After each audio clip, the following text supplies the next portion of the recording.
You know that feeling when someone you're a fan of, or like, say, an artist you like, or like content creator you watch, says or does something that's so utterly stupid and absurd, you're like, no! I see. What are you doing? I see good things about Get Hitler away! also. Stop it! The Jew. Stop I it! love everyone. Well, that's how I feel right now, because a YouTuber I like, Stevie T, just released like the most god-awful, atrocious boomer video I have literally ever seen in my life. Most of the takes in this video boil down to, back in my day, we did it differently, so it must be better. I think he says back in my day at least like 50 times during his video. Literally every single segment, every point he makes says back in my day at least like once. It's genuinely insane.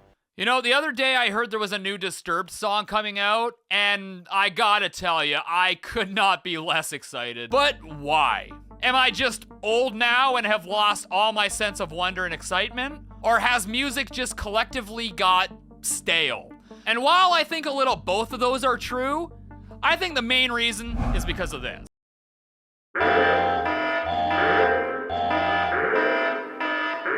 We have instant access to every song ever made. And because of this instant access, there's no real connection to music anymore. You hear a song you like, you add it to your Spotify playlist, and that's about it. It used to be when you heard a song you liked, you went down to the local CD store or record store. And here's where it starts. Like I said in the intro, a lot of his points boil down to, hey, this is different than when I was a kid, so therefore it's not as good. Like back in the day when you're gonna hear me say that a lot. His whole point here is basically saying that there's no real connection to the music because you have to just do like 2 clicks to listen to the album instead of like what he had to do when he was younger, which was going down to the record store and actually purchasing it, bringing it back to your house, putting it in the CD player, playing it, getting the whole experience. And his point is basically that you can't have a real connection to the music now because it's so easy to listen to it, which makes literally no sense at all. Not only is that entirely subjective, but he also phrases it like the only way to have a good experience or the correct experience is to experience it the way that he did. And if you have it any other way, you're doing it the wrong way. And you have to do it the exact same way that he did, which was just getting the CD and listening to it. Is that a great experience in its own right? Yeah, I have my fair share of CDs, and I have like 7 records, and there's a record store by my house that I really like going to and just looking around. But at the same time, it's not the only way to experience it. My favorite album of all time is Los Campesinos' Hold On Now Youngster. It's their debut project, and I absolutely adore it. I experienced it for the first time by listening to it at home through my cheap headphones that I got from like Five Below. But that did not change the experience of listening to the album for the first time for me, because I just loved the music so much. That your experience with the album depends less on the exact way you listen to it and more of just how much you appreciate the music itself. I could listen to a truly atrocious, god-awful album in the most expensive sound system room you've ever seen in your entire life. The most expensive speakers, the most expensive headphones, whatever you want, how much money you spend on it. It's the most glorious thing you've ever seen, the perfect room for listening to music. It doesn't change that the album I'm listening to sucks. Now change that around, and I could listen to the greatest album of all time with the most cheap equipment on the most bootleg streaming service that has the most awful sound quality, but it still is not going to change how much I love the album. It's not going to affect it, because if the work is truly great, the experience doesn't really matter. The main experience comes from getting to hear the album for the first time and being blown away by how amazing the music is. But just to humor him, I'll listen to one of my favorite albums of last year on CD. Yes. Get in there. Yes. Yes, yes, yes. Hurry up.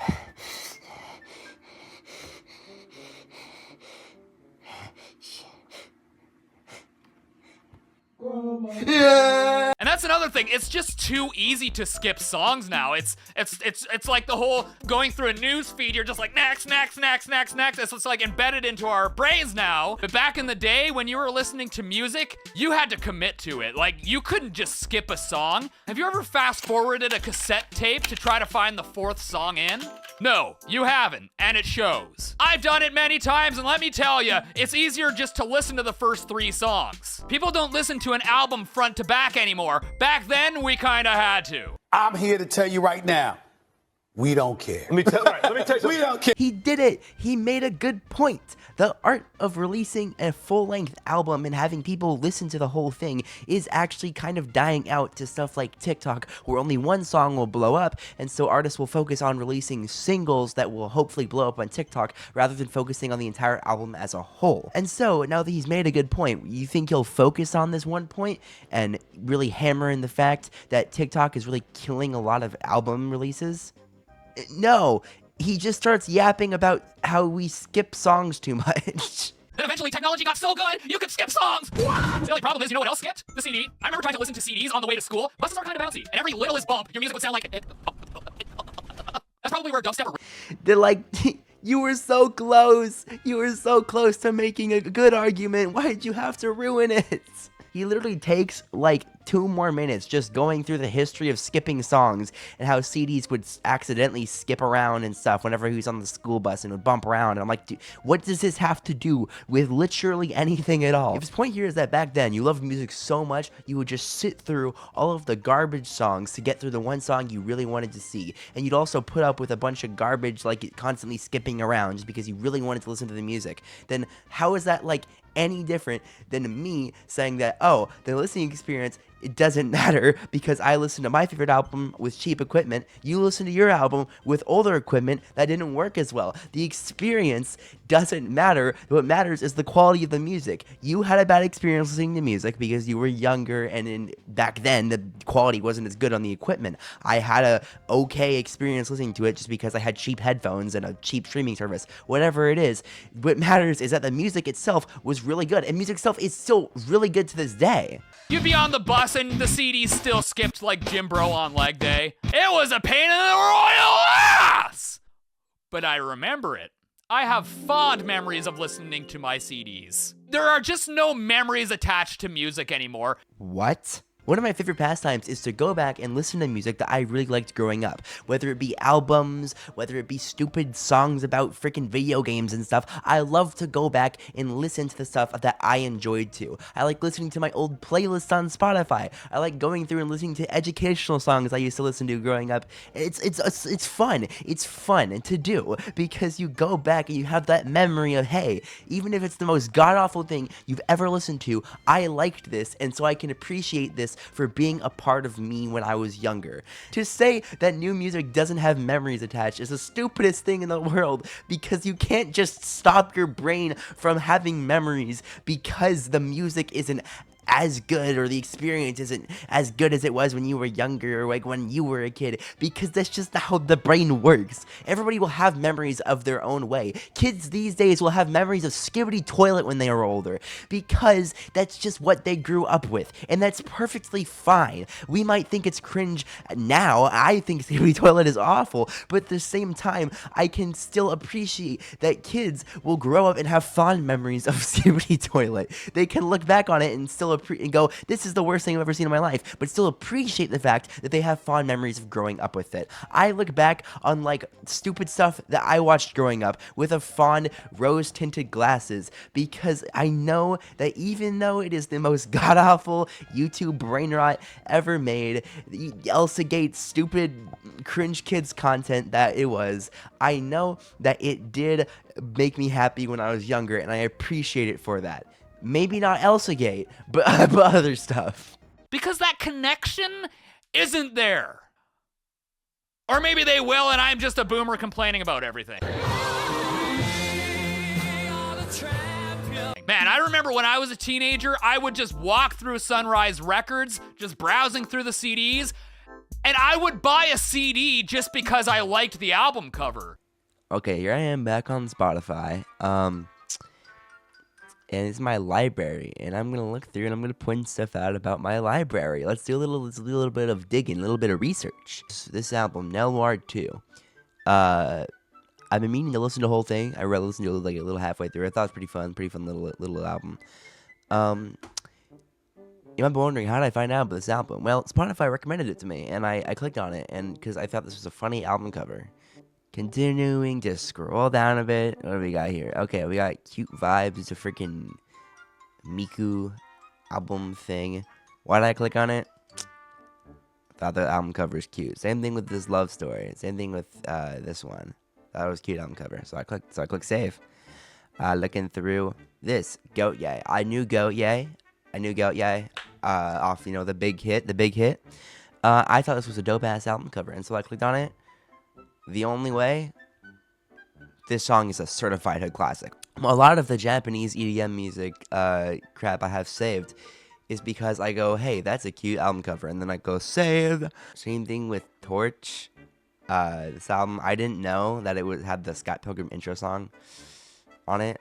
I just thought that the album cover was cool, and I like J-Rock, and this album kicks ass. I like these first 3 tracks. Awesome. New Sound by Gordy Greep. This is my favorite albums over the past 5 years. This is such a good album. This really opened my eyes to a lot of jazz rock and stuff. This is a great album. Again, I only clicked on it because I went, wow, that's a crazy album cover. And I went, thing's a banger. In modern day, the same thing still applies. You just went to a record store, saw a CD that had a cool album cover, and then bought it. I just go on Spotify, and I have the same thing just without purchasing it. I go, hey, look at that. That's a cool album cover, and so I listen to the album. That's the same thing. It's just with less steps. It's like the modern version of it. To act like there's really any difference besides the fact that you went out and bought it physically is kind of insane because, well, maybe I'm just a weird case and this doesn't happen much. Who cares? The point is that it still happens and there's still a way for it to happen. Back in the day, the only way to know the lyrics to a song was from the CD booklet. We couldn't just Google the lyrics. So if you were singing a song wrong, you had to commit to it. Whoa!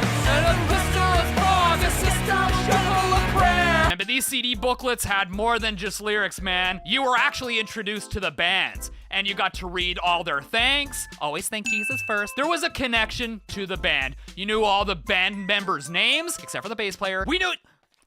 Think of a newer song on one of your playlists. Name every member of that band. Can you? Yeah, I didn't think so. I don't know their names. I know what they look like. Is the guy, the female vocalist, and there's a female guitarist bass. I don't remember. See, he has a freaking point. I don't know the members' names. I know what they look like, but I don't remember their names. My Chemical Romance. You get Gerard Way, and that's the only person to know the full name of. I know there's Frank. I forgot his last name. Mikey, I think.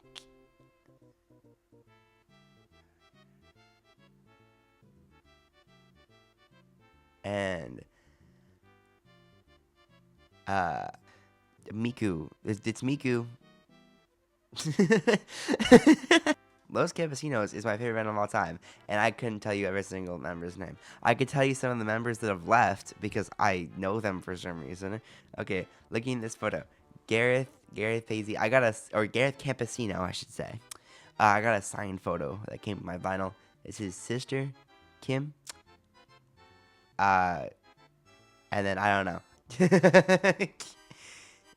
I know, we going back to older, there's Ellen's the bass player, and then the person's name I couldn't pronounce did the violin and then female vocals for a while before, but they both left the band.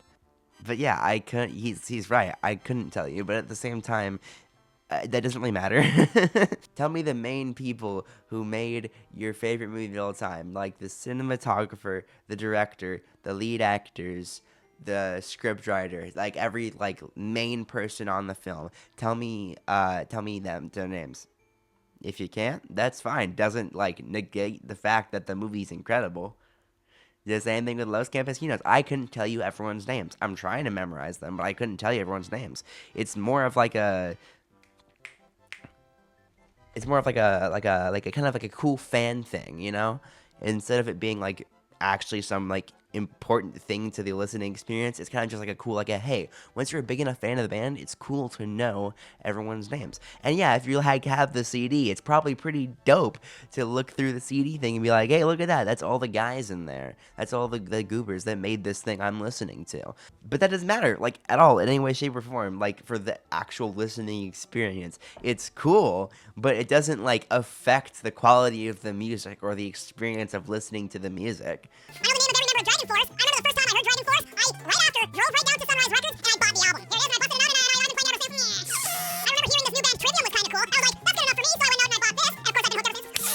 How many brain cells do you guys think I've lost over the years by huffing CD booklets? I even remember buying this album because I'm a Def Leppard fan. You know how many times I've listened to this album?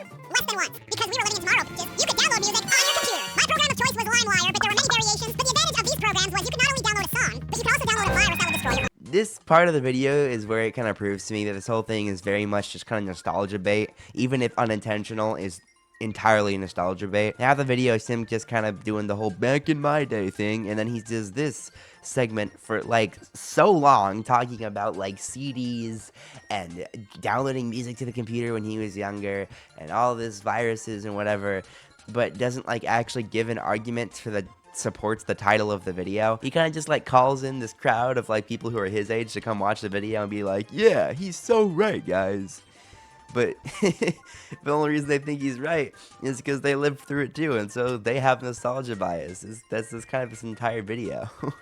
I am absolutely convinced that any original idea in music has already been done. There's nothing new that is going to surprise anyone. A song used to exist so that you could feel something. Nowadays, a song exists just to be the background music of a frickin' cooking video or Gym Bros hitting PRs. There was a time when recording music was a whole frickin' thing. You couldn't do it in 5 seconds on a computer. Back then, artists were writing songs and making albums as a way to express themselves musically or to explore new ideas or new recording methods. Nowadays, artists release music just for the sake of releasing music.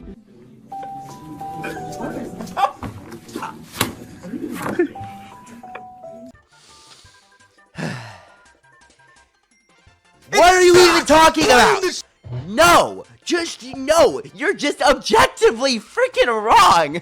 Yeah, no freaking duh. There's artists who really have no passion and just release music for the sake of releasing music. That happened back in your day too. That's just how the industry works. There's people who don't care and just want the money and the fame. It sucks, but that's just how the industry works. There's people who are always gonna do that, but it's the minority. It's the minority to say that there's no passion, no creativity, nothing left to do? Are you joking? Have you seen pop music last year? Did you even like look at the charts for 30 seconds? Charlie XCX, Chappell Roan, even if she was the year before, it's still like the same time frame. These artists are cooking absolute, incredible, creative, amazing sounding albums, and we're gonna say like there's nothing else to do? There's nothing else to do? How did you... That's the thing, there's always something else to do, and there will always be something else to do. Looking at this, even if the fact that something has been done before, even if something's already been done, it can still be improved on. They don't need to reinvent the wheel every time. If it ain't broke, don't fix it. So why would we need to reinvent the wheel every 30 seconds? If something's good, someone can just add on to that and make it their own, which is how just the world goes round. It's how the industry works, not just musically, but every single thing ever. That's just how human nature is. We take something and we build on it in addition. It doesn't matter if it's already been done before. Like, oh my gosh. No passion. You know what? See, I'm gonna show you that there's passion in the charts still. Okay, just to prove him wrong, here I am, I'm on the Billboard Hot 100. You know, these are like the top songs, you know, the charts are right in front of me, and I'm going to be going through, and we're going to be ranking these on the passion meter, on how much passion I personally think these artists have for their charting songs. Starting off, instant high score on the passion meter, we've got Kendrick Lamar. Yeah, there's passion with Kendrick Lamar, no duh. Going under, we got Lady Gaga and Bruno Mars's Die With A Smile. I'd give this a pretty high ranking on the passion meter, too. Maybe a 7 out of 10, I'd say. 7 out of 10. There's definitely passion behind this song. There's definitely a drive for making music. I can definitely see that with Bruno. Maybe not as... I don't know. I'm not the biggest knower of Lady Gaga, but specifically Bruno Mars, you know... Not that long ago, he released like one of my favorite albums of frickin' all time, which was the Silk Sonic record. That is so good. There's passion in that for sure. Then number 3, we got Kendrick Lamar's Not Like Us. I actually don't know why it's at number 3. There's passion in this song, no doubt. That's like a 10 on 10 on the passion meter. That hatred for Drake is very noticeable in this song. Any Kendrick song is like an instant like 8 to 10 on the meter. You can't get it's hard to get more passionate than Kendrick is about music. Billie Eilish. 8 or 9 out of 10 for Billie Eilish. Billie Eilish has passion for music. Same thing, 10 out of 10 for you can't. It's hard to get more passionate about music than Chappell Roan is. That's Chappell Roan. That's the GOAT right there. It's hard to get more passionate than my queen. But I'm looking through this. You got some bangers, especially the top of the charts. He's got some passionate songs. To Chappell Roan at 8. Again, like Benson Boone. Say what you want about Benson Boone. He's definitely passionate about the music he makes. Quality-wise, I don't hate this song as much as others do, but say what you want, he's very passionate about the music he makes. I think I could say the same thing about Post Malone. He definitely seems to have a passion for making music. He's also a damn good guitarist to boot. No, that's some good ass music. And it's not the artist's fault. It's the fault of the times. It's the fault of the technology. Stop the cap. Stop the cap right now. Stop the cap. There's nothing new or original for artists to do because everything's already been done. Oh my god, this new artist, Billie Eilish, is so edgy and dark. Oh my god, this is so groundbreaking. One sec, I need to go to the other side of the room and scream. I'm just gonna... Ah! Okay, now we can continue. What are you even talking about, you stupid old man? I love you, I love your content, but I can't. Billie Eilish hasn't done the edgy thing since her first album. It's been so long since then. That was like 2019. Dude, in the Billie Eilish edgy in the big 2025? No, dude, not at all. I'm sorry, but no.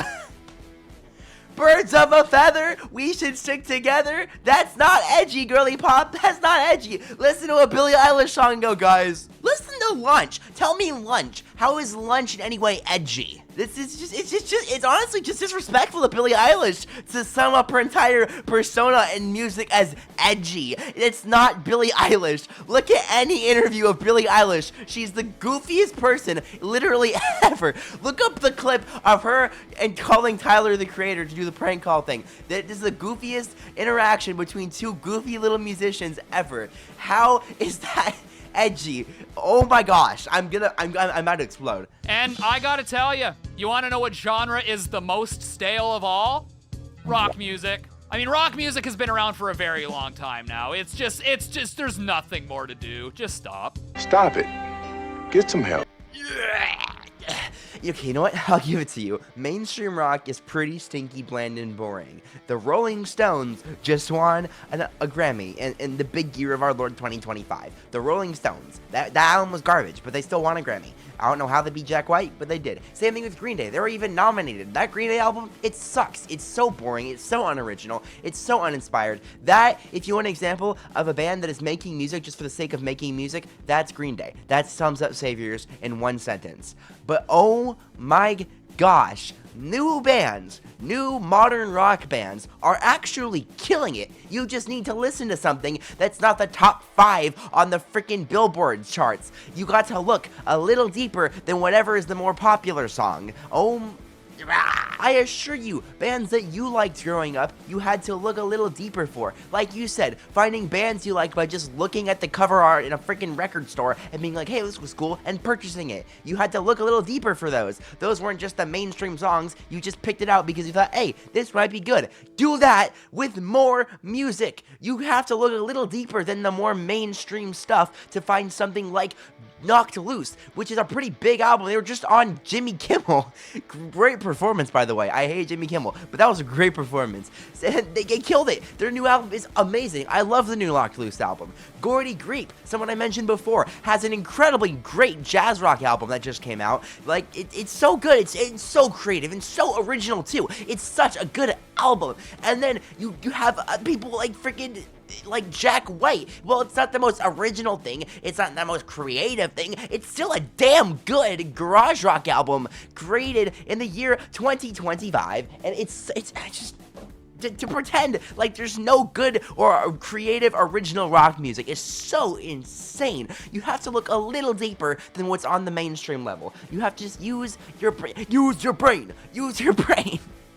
It's not like that hard to find good original rock music. It's so easy, in fact. It's like half my playlist. Los Campesinos, like I mentioned before, my favorite band of all time. They have a new indie rock album that came out last year. And while, you know, it's not the most, like, groundbreaking album of all time, I love the album for what it is. It is a great, good, Welsh, indie rock, British rock album. It's so good.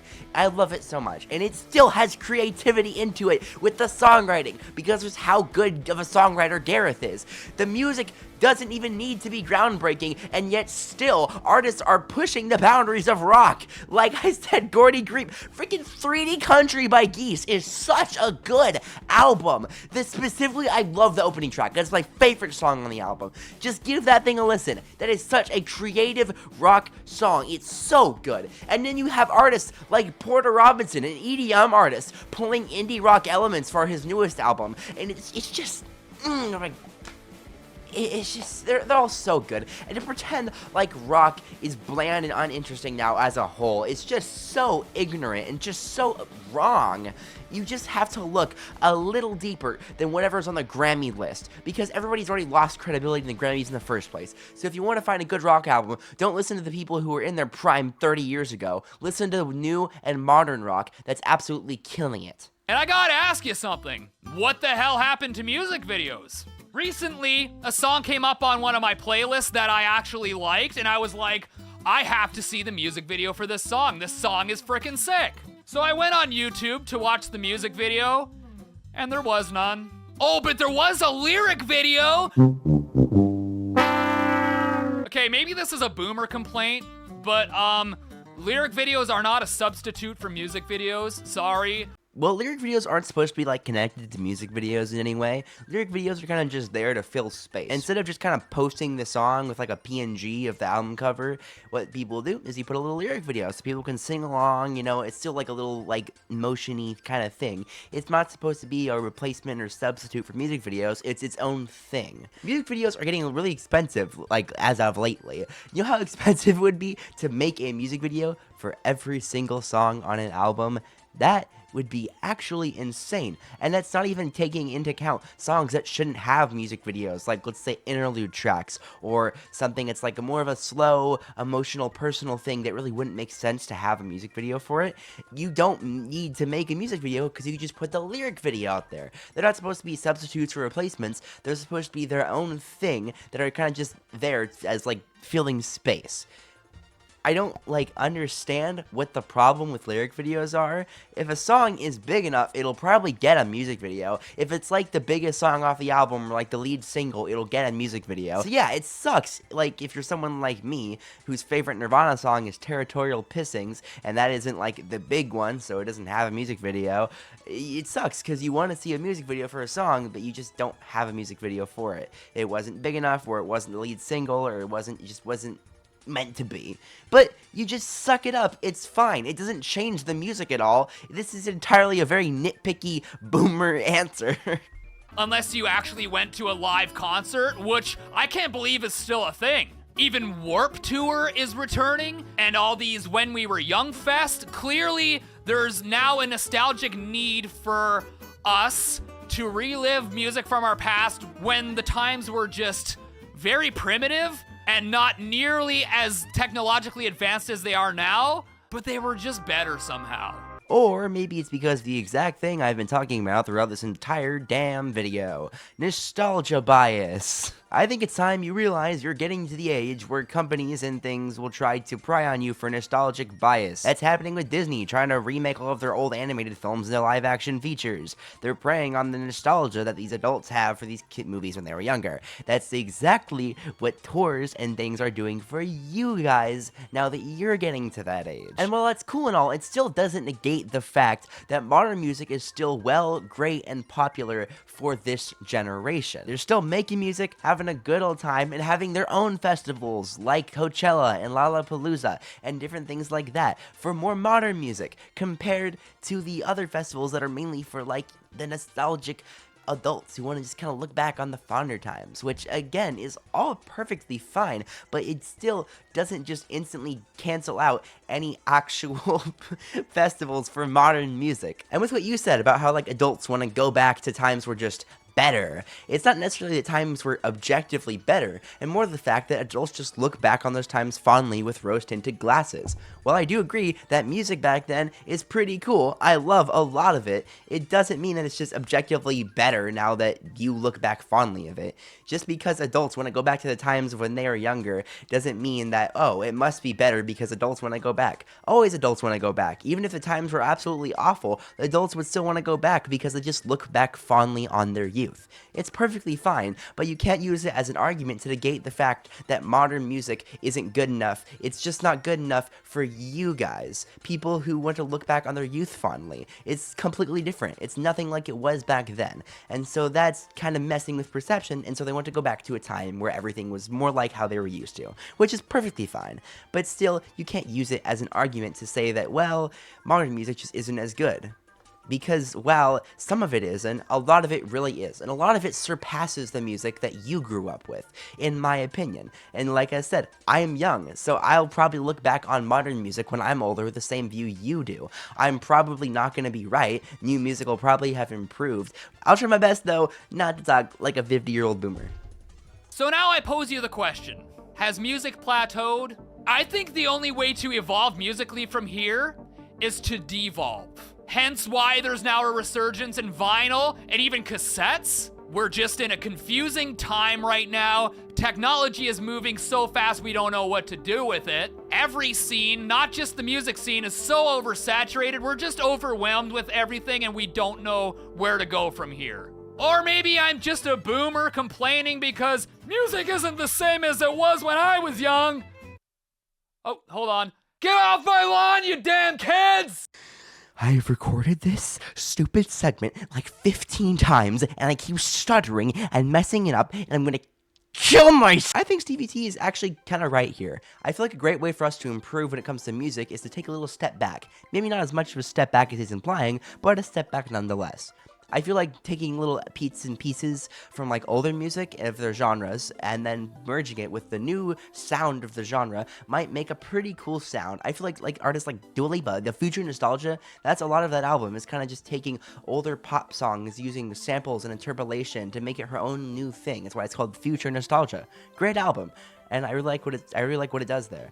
And I feel like other artists should take notes and do something similar. Maybe not making a full album concept around it, or maybe not to the extent that she does, but you know, still having like a fun little time, just kind of taking bits and pieces from older music of their respective genres to as like maybe like a little thank you, little love letter to the music and the artists that came before them. Overall, I think Stevie made a pretty terrible video. A lot of his points boil down to like, back in my day it was better.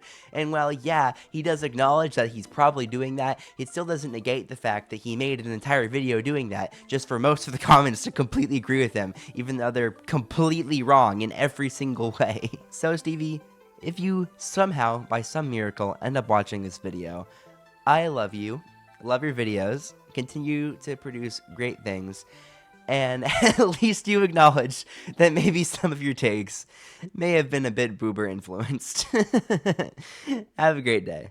And it's as hard as the birds that I had was faster, that's all already to your chest. And it's as hard as the birds that I had was faster, that's all already to your chest. And it's as hard as the birds that I had was faster, that's all already to your chest. And sweet cheeks, out tomorrow, out tomorrow, out tomorrow.